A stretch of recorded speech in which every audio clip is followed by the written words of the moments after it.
We are out of the high of the New Year's resolution. We are now at a point where it's either we actually get our goals in motion or we don't do anything at all. Hello honeys, it's Yolz. Welcome back to my channel. Finally, we have finance content. You've been asking for it and now it is here. And we have to start right at the beginning. How do I make better financial decisions in 2024? That is what we're talking about today, and I cannot wait to delve in because there are 5 principles that have helped me keep consistent and work that muscle to a point where I've bought my own car cash, baby, and I want to get us to that point. However, we need to just backtrack a little bit and start from one place. Level playing field for everyone. If you do enjoy this kind of content, you know what to do. Give it a massive thumbs up. Comment down below and let me know the status of your finances. If you're not too shy, is it good? Is it bad? Is it a little shaky? Or has it come to a point where, hey, it's recovered? Sana, I want to know. And of course, don't forget to subscribe if you haven't already. I love you guys so much. Enjoy.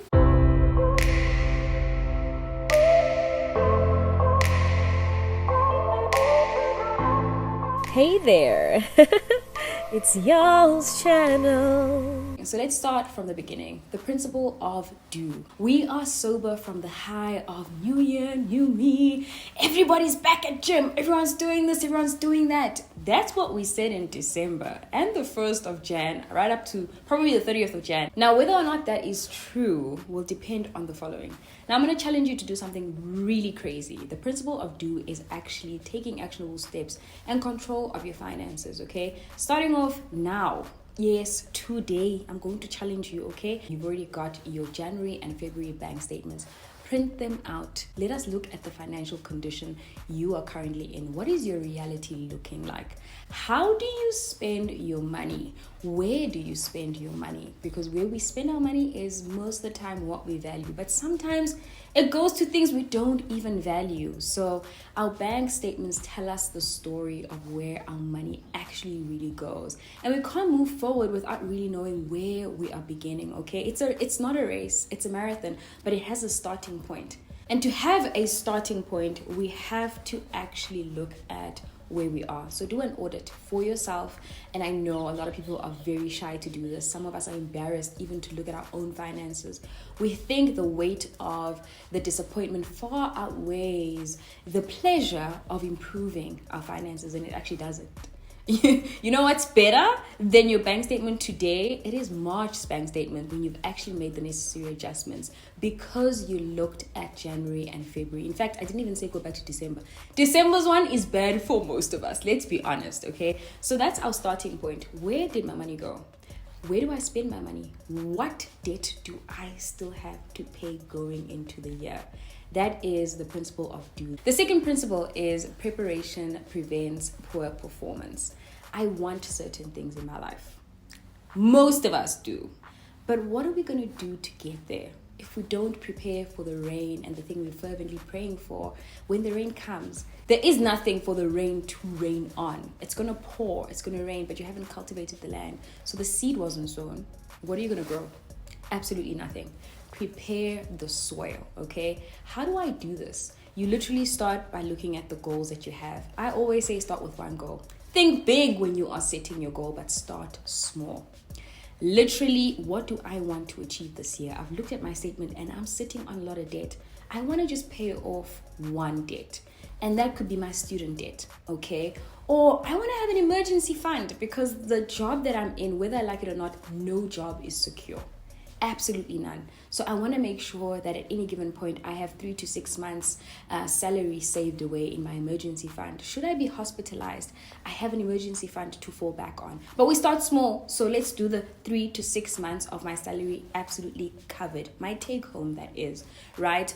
Or you know what, I want to go big on my child's birthday this year or my 30th, but I want to do it debt free. I want to marry this girl, but I need to pay ilobola and I have not prepared. This is the time to start because this is the most real the year is going to get. We are out of the high of the New Year's resolution. We are now at a point where it's either we actually get our goals in motion or we don't do anything at all. They say summer bodies are made in winter. Not in summer. We can't get to October and you still haven't lobola her because of finances.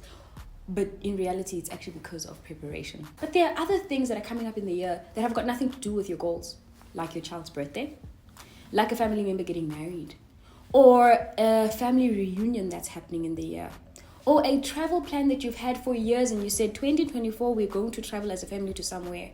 Where does that fit in your bank statement? Your bank statement doesn't reflect that you'll be traveling this year with the family, yet you've been saying ewe dieza. Yes, when they ask, guys, are we still 10 in the trip? You say yes. Other people have fallen off. There's 8 people, but you're part of the 8.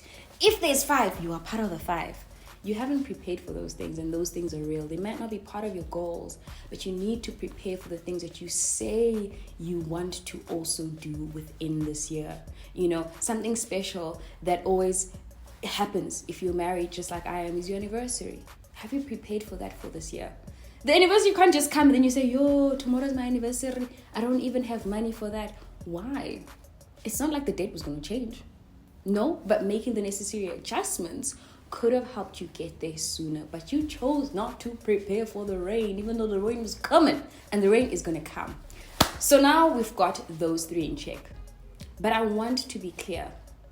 When it comes to goals, it should not be up here. We can have the bigger vision, but if we don't start small, we are fooling ourselves. And I want to be as real as possible. We've heard it all, like goals need to be smart goals. They have to be specific, measurable, they have to be achievable, they have to be realistic, they have to be timely. Oh, that's up in the air. But what does that mean? And I'm going to make it practical for you. I want a car. Let me be specific. What car do I want? I want a Mercedes-Benz GLA 200. And I want it to be maybe pink. Then the measurability part, the M. I want to go on this major family trip for my family. Okay? Me and my husband, or me and whoever, we want to do this. The goal is 100,000. The goal is 10,000. Okay, that is measurable. Is it achievable with the salary that I have? Your bank statement is going to tell you that because it's right in front of you. Yes or no? Oh, I think it actually is. We can squeeze this out. I'm getting married, and I don't want to get married on credit. You know, I don't want to start day 1 of being married in credit. Is this achievable this year? And if it isn't, let's move it to next year. But let's start this year in making it achievable. Is it realistic for my life and reality right now? Can I actually realistically make the necessary adjustments that need to be made? And that's a question you can only answer for yourself. That's something that we always need to have that conversation with yourself. You know, a lot of people don't talk to themselves. I do a lot. I literally sit myself down and I'm like, do I want to stay stuck in the daydream of thinking one day I'll do this? Or do I want to actually take today and say, this is a realistic dream, so let me make day 1 today?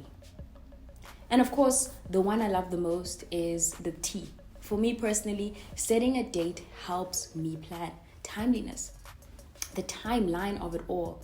12 months. We've got 8 more months to go this year. What can I achieve in 8 months? What can I achieve by the 31st of December? For some of you, that might be the 15th of October when you are getting married. What can I actually do to get there when it comes to my finances, okay? That is me breaking down the SMART. And now, make it bite-sized goals. What can I do today, end of the month? Make sure that you can actually make that happen today or this week. I don't like the whole this month thing because 30 days just feels so long and you can talk yourself out of it. But what can I do today? It's month end and I say I want to start saving. I've never saved in my life. I want to start small. I've got this big dream, but to start small. Small actionable steps can make the biggest of differences. Start with 500 Rand, okay? Start with 10% of your salary. People say 20%, 30% rule. Start with 5%. Start somewhere. And that is how you actually begin. The biggest thing here is the principle of commitment. Do you actually keep the promises you make to yourself? I'm big on this because I love making promises to myself. I also love making promises to people. But I feel like a phony when I keep the promises I make to people and I don't keep the promises I make to myself. I feel inauthentic to Yolz when I'm able to say, this is my word to Wandi, but this is not my word to me. What does it profit anyone to lie to themselves? Anyway, das geht ja deep. Now, how do I make sure I keep these commitments to myself? Now, this is the principle of tracking your goals, reviewing them every month. Sometimes I know people who track their goals every week, guys. Yeah, I have friends, okay? And they're obsessed with reaching them. And I love that for them because they challenge me to look into my life and say, what have I promised myself and am I doing that? It's also the principle of holding yourself accountable. Actually sit yourself down and review how far you've come. So it's March. You said you're going to start saving 500 Rand a month. Now it's June.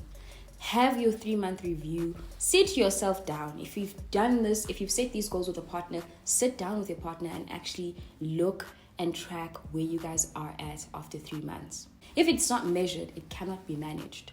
That's why we make measurable goals. We take that tape measure and we say, oh, this is where we are. This is how far we still need to go. This goes hand in hand, like I said, with holding yourself accountable, not beating yourself up, not saying how disappointed you are in yourself. No. The reason you're tracking it is so that you can see, you could say, oh, I thought I could save 50%, but maybe that's not as realistic as I thought. Be flexible in strategically changing the direction towards your goal, but don't change the goal. The goalpost is to get married, okay? And to get married debt-free. If we need to adjust the date and we still can, we haven't sent out invites, do that. When you allow yourself to actually, measure and review and track your goals, you're giving yourself the grace to readjust the timelines, to readjust the actual amount that you're saving, because realistically, you are choking yourself. You want to make saving sustainable for yourself. You want to make it realistic for yourself to a point where you can breathe a little bit. You can go to the funeral and not say, I can't because I'm saving. You can have a little bit of wiggle room for you. And that's really important because sometimes we hold ourselves literally in a chokehold because we think saving is so hard. Saving is impossible. But day 1 of gym is very hard. Day 10 of gym mentally can still be hard for a lot of people, but they choose to look past that because the muscle has automatically started. It's been trained to get there. Year 10 of consistent gym is so much more easier, but that's because it's taken somebody their first day 1 to get it to day 2 to day 10 to year 10. Okay, and when you are starting, don't be too hard on yourself. Give yourself the time. Allow yourself to be flexible to getting towards your goal. It's something that you guys know I'm very big on, and that's self-belief. Actually believe that you're going to reach this goal. There's nothing worse than setting yourself up for failure. This conversation would actually not make any sense if I did not talk about believing in the seed that you are sowing. I believe if you actually sow the seed and you give it your best, God will do the rest, honey. He will water your seed. So believe it. Feed your focus and starve your distractions, Believing in your goals, meaning that if I need to set certain boundaries, reasonable boundaries that I can respect myself first and my friends can perhaps respect. Have that chat with yourself so that you are okay with it. The thing about it is that we're always worried about what people are going to say, but we don't think about how we are talking to ourselves. Our self-talk is so important. And if we are down talking this thing that we are doing, we may not actually achieve it simply because we don't believe it. I am of the belief that if you say you can't, you can't. I'm not going to talk you out of that. You can't, because what? You believe you can't. You cannot out-talk your inner voice into believing into something that you've never given yourself a chance to. So give yourself the chance to actually believe you can reach this goal. And by actively looking and tracking, you can actually see how far you've come and how far you still need to go. I believe you'll get there. Just believe it. Your belief drives your behavior. There's a version of you that's in control of her finances. There's a version of you that actually is so good at making financial decisions. She exists somewhere and you are the only one that's responsible in cultivating that muscle, working it constantly. But again, I say in chill bite sizes, you will get there. I don't believe I would have been able to buy my 3rd car cash if I did not start off with the really small things like buying a 3-month bus ticket cash, buying my mom a washing machine cash, buying a phone cash. These are things that started somewhere in me. And that's why it's easy for me today to say, okay, I've had a 15-year run of working, like just simple working, okay? And I now can say, yeah, I've been saving since I was 17 years old. Of course, at 32, I can buy a car cash. I've bought smaller things cash, and you start growing and growing and growing. Just like a six-pack is not made overnight, don't expect yourself to have a six-pack when you start gym today. But don't be discouraged not to start. Believe it, and the better version is on the other side of this decision, the first principle of do. I love you guys so much, and I hope you've enjoyed this. I will actually put down the principles down in the comment section below, as well as the description box. And if you are a believer, I'll also leave scripture that speaks directly to every single thing that I've said. If you're not a believer, please still check the scripture out. I do believe that biblical principles help us in our wealth building journey. It's helped me. I would not be here without believing that everything that I've asked for from God, that which He said yes to, He has been able to literally bring it to fruition. Okay, I love you guys so much, and of course I'd love to hear from you in the comment section. I want to know the status of your finances, honey. Don't forget to subscribe and join the Yolz channel family. Kumnandiland. Bye.